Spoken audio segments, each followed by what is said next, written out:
தொடர்ந்து வெங்கட், நாம பேசிட்டு இருக்கக்கூடிய இந்த நேரத்தில் சண்டிகரில் தற்போது எச்சரிக்கை சைரன் ஒலிப்பதால் பதற்றமான சூழல் ஏற்பட்டிருக்கிறது. நேற்று இரவு தொடங்கி இப்போ வரைக்கும் பாத்தீங்கன்னா பாகிஸ்தானோடு எல்லையை பகிரக்கூடிய மாநிலங்களில் ஒரு பதற்றமான சூழல். நாடு முழுவதும் பல்வேறு விமான நிலையங்கள் மூடப்பட்டிருக்கு. பல்வேறு பகுதிகளில் எச்சரிக்கை சைரன் ஒலிக்கப்பட்ட நிலையில இப்போ பேசிட்டு இருக்கக்கூடிய இந்த நேரத்தில் சண்டிகரில் எச்சரிக்கை சைரன் ஒலிக்கப்பட்டதால் மக்கள் ஒரு பதற்றமான சூழலை எதிர்நோக்கி காத்திருக்கிறாங்க.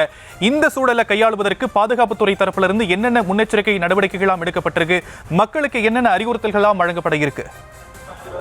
நிச்சயமாக ஷாம், சண்டிகரில் தற்பொழுது நாம் பேசிக்கொண்டிருக்கக்கூடிய இந்த தருணத்தில் எச்சரிக்கையான சைரன் ஒலிப்பதால் தற்போது ஒரு பதட்டமான சூழல் என்பது ஏற்பட்டிருக்கிறது. தொடர்ச்சியாக காஷ்மீர், பஞ்சாப், ராஜஸ்தான், சண்டிகர், குஜராத் உள்ளிட்ட மாநிலங்களில் 15 இடங்களுக்கு மேலாக தாக்குதல் நடத்த பாகிஸ்தான் முயற்சி செய்ததாகவும் அந்த அனைத்து முயற்சிகளுமே முறியடிக்கப்பட்டதாகவும் விங் கமாண்டர் வியோமிகா சிங் தெரிவித்திருந்தார். இந்த நிலையில தற்போதைய சூழலை பொறுத்த வரைக்கும் சண்டிகர் பகுதியில் அந்த எச்சரிக்கைக்கான சைரன் என்பது தற்பொழுது ஒலி எழுப்புவதால் பரபரப்பு சூழல் என்பது ஏற்பட்டிருக்கிறது.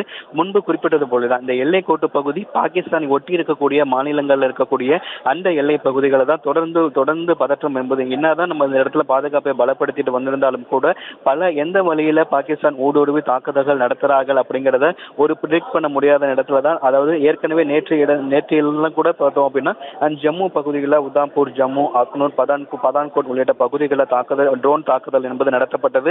நேற்று இரவு நேரம் என்பதால் அந்த பிளாக் கோட் அப்படின்னு சொல்லக்கூடிய முறையில் மின் விளக்குகள் முழுமையாக துண்டிக்கப்பட்டு அதன் மூலியமாக அந்த ட்ரோன் தாக்குதல் பண்ணும் பொழுது நம்மளால ஈஸியா அதில் ப்ரெடிக்ட் பண்ண முடிஞ்சது. ஆனா இப்போ பகல்ல இந்த சண்டிகர்ல ஆபத்து காலத்துக்கான சைரன் என்பது ஒலிக்கப்பட்டிருக்கிறது. பொதுமக்கள் யாரும் அச்சப்பட தேவையில்லை. அனைத்து விதமான முன்னெச்சரிக்கை நடவடிக்கைகளும் முப்படைகளும் ஒருங்கிணைந்து எல்லையில செயல்பட்டு வருவதா மத்திய பாதுகாப்புத்துறை அமைச்சர் ராஜ்நாத் சிங் தெரிவித்திருக்கிறார். அதாவது ஏற்கனவே மற்ற எல்லா மாநிலங்களுக்குமே மத்திய பாதுகாப்புத்துறை அமைச்சகத்தின் கீழ் ஒரு போர்க்கால பாதுகாப்பு ஒத்திகை மேற்கொள்ளப்பட்டிருந்தாலும் கூட கூடுதலாக இந்த எல்லை ஒட்டி இருக்கக்கூடிய மாநிலங்களாக இருக்கக்கூடிய ஜம்மு அண்ட் காஷ்மீர், பஞ்சாப், ராஜஸ்தான், சண்டிகர், குஜராத் உள்ளிட்ட மாநிலங்கள்ல ஏற்கனவே பொதுமக்கள் இது போன்ற ஒரு அவசர கால நிலையை எவ்வாறு கையாள வேண்டும் அப்படிங்கிற ஒரு போர்க்கால பாதுகாப்பு ஒத்திகை என்பது ஏற்கனவே அந்த மக்களுக்கு கொடுக்கப்பட்டிருக்கிறது.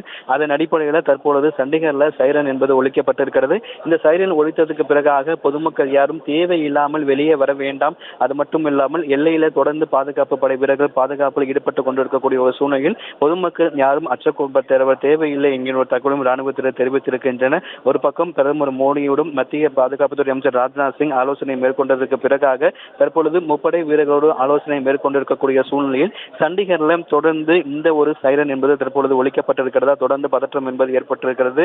தொடர்ச்சியாகவே அதாவது இந்த ஜம்மு அண்ட் காஷ்மீரில் இருக்கக்கூடிய எல்லைக்கோட்டு பகுதி, அதே போல பஞ்சாப், ராஜஸ்தான், சண்டிகர், குஜராத் உள்ளிட்ட எல்லை பகுதிகளில் தான் மற்ற இடங்களை காட்டிலும் இந்த பகுதிகளில் கூடுதலான ஒரு பதற்றமான ஒரு சூழல் என்பது நிலவி இருக்கு. ஏன்னா இந்த ஜம்மு காஷ்மீர் இருக்கக்கூடிய எல்லைக்கோட்டு பகுதிகளில் தான் ஜம்மு பகுதியில் தான் நேற்றைய தினம் பாகிஸ்தான் அந்த ட்ரோன் தாக்குதலை நடத்தியது. இன்றைய தினம் அந்த நேரடியாகவே அந்த பகுதிக்கு உமர் அப்துல்லா, அதாவது ஜம்மு காஷ்மீருடைய முதலமைச்சர் நேரடியாக அங்கு சென்று ஆய்வுகளை மேற்கொள்ள இருக்கக்கூடிய ஒரு சூழ்நிலையில் தற்பொழுது முன்னதாக இந்த ஒரு மத்திய பாதுகாப்புத்துறை அமைச்சர் ராஜ்நாத் சிங் தலைமையில் ஒரு அவசர ஆலோசனை கூட்டம் என்பது தொடங்கி இருக்கிறது.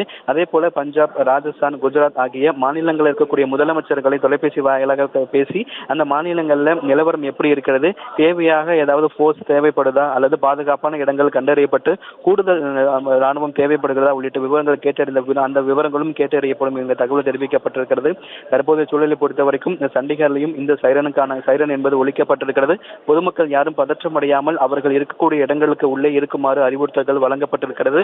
அது மட்டும் இல்லாமல் தொடர்ச்சியாக பிரதமர் மோடி தலைமையில் அவருடைய இல்லத்துல முப்படைகளுடைய தலைமை தளபதி, தேசிய பாதுகாப்பு ஆலோசகர், மத்திய பாதுகாப்புத்துறை அமைச்சர், உள்துறை அமைச்சர் ஆகியோரோடு ஆலோசனை முடிவுற்ற பிறகாக பாதுகாப்புத்துறை அமைச்சர் ராஜ்நாத் சிங் முப்படைகளோடு ஆலோசனை மேற்கொண்டிருக்கிறார். தொடர்ந்து இந்தியா அடுத்த கட்டமாக என்ன செய்ய இருக்கிறது, தொடர்ந்து ஆபரேஷன் சிந்தூர் நடவடிக்கை தொடர்கிறது என மத்திய அரசு தெரிவித்திருக்கக்கூடிய சூழ்நிலையில் அடுத்த கட்டமாக என்ன செய்ய போகிறோம் என்பது குறித்து பிரதமருடைய அறிவுறுத்தலின் பேரில் தொடர்ந்து இந்தியா அடுத்த கட்ட நகர்வுகளை நோக்கி நகரும் என்கின்ற ஒரு சூழல்ல சண்டிகர்ல தற்பொழுது அவசர நிலைக்கான சைரன் என்பது ஒலிக்கப்பட்டிருக்கிறது.